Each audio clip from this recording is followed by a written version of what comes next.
വർദ്ധിച്ചുവരുന്ന ലഹരി ഉപയോഗത്തിനെതിരെ വേറിട്ട പ്രതിരോധ മാർഗവുമായൊരു കേരള മാതൃക.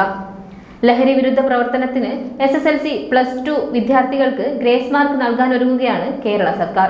സംസ്ഥാനത്തെ വിദ്യാലയങ്ങളിലെ ലഹരി വിരുദ്ധ പ്രവർത്തനത്തിന് SSLC +2 വിദ്യാർത്ഥികൾക്ക് ഗ്രേസ് മാർക്ക് നൽകാനാണ് കേരള സർക്കാർ ഉദ്ദേശിക്കുന്നത്. വിദ്യാർത്ഥികളിൽ ലഹരി വിരുദ്ധ പ്രവർത്തനവും ബോധവൽക്കരണവും ഊർജിതമാക്കാൻ മദ്യനയത്തിലാണ് ഈ നിർദ്ദേശം. ലഹരി വിരുദ്ധ ക്ലബ്ബുകളിലെ പ്രവർത്തന മികവിന്റെ അടിസ്ഥാനത്തിലായിരിക്കും ഗ്രേസ് മാർക്ക് നൽകുക.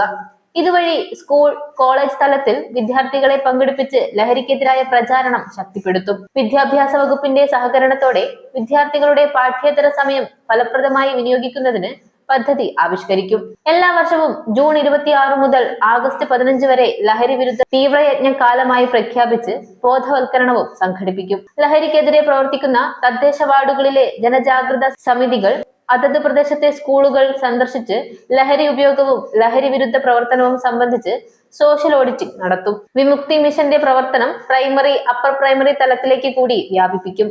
യുവജനങ്ങളെ ലഹരിയിൽ നിന്ന് അകറ്റി നിർത്താൻ ലഹരിക്കെതിരെ കായിക ലഹരി എന്ന ആശയത്തിലൂന്നി വിമുക്തി മിഷൻ, തദ്ദേശ വകുപ്പ്, കായിക വകുപ്പ് എന്നിവയുമായി സഹകരിച്ച് സ്പോർട്സ് കാർണിവലും സംഘടിപ്പിക്കും. വിമുക്തി പദ്ധതിയുടെ ഭാഗമായി തീരദേശ, ആദിവാസി മേഖലകളിലെ കുട്ടികളിലും യുവാക്കളിലും കായിക ശേഷി വർദ്ധിപ്പിക്കുന്നതിനും ആരോഗ്യ സംരക്ഷണത്തിന്റെ പ്രാധാന്യം ബോധ്യപ്പെടുത്തി അത് മെച്ചപ്പെടുത്തുന്നതിനും ആരോഗ്യ സംരക്ഷണ കേന്ദ്രങ്ങൾ ആരംഭിക്കും. പൊതുജനങ്ങൾക്ക് അനധികൃത ലഹരി വസ്തുക്കളുടെ വിപണനം, സംഭരണം, ഉപയോഗം എന്നിവ സംബന്ധിച്ച് ഓൺലൈനായി പരാതി സമർപ്പിക്കുന്നതിന് പീപ്പിൾസ് ഐ എന്ന പേരിൽ മൊബൈൽ ആപ്പും വികസിപ്പിക്കും. പ്രൊഫഷണൽ കോളേജുകളിലെ ലഹരി ഉപയോഗം തടയുന്നതിന് മെഡിക്കൽ കോളേജ് ക്യാമ്പസുകളിൽ ആരംഭിച്ച നേർക്കൂട്ടം, ഹോസ്റ്റലുകളിൽ ആരംഭിച്ച ശ്രദ്ധ എന്നിവ ഉന്നത വിദ്യാഭ്യാസ വകുപ്പുമായി സഹകരിച്ച് എല്ലാ ഉന്നത വിദ്യാഭ്യാസ സ്ഥാപനങ്ങളിലേക്കും വ്യാപിപ്പിക്കും.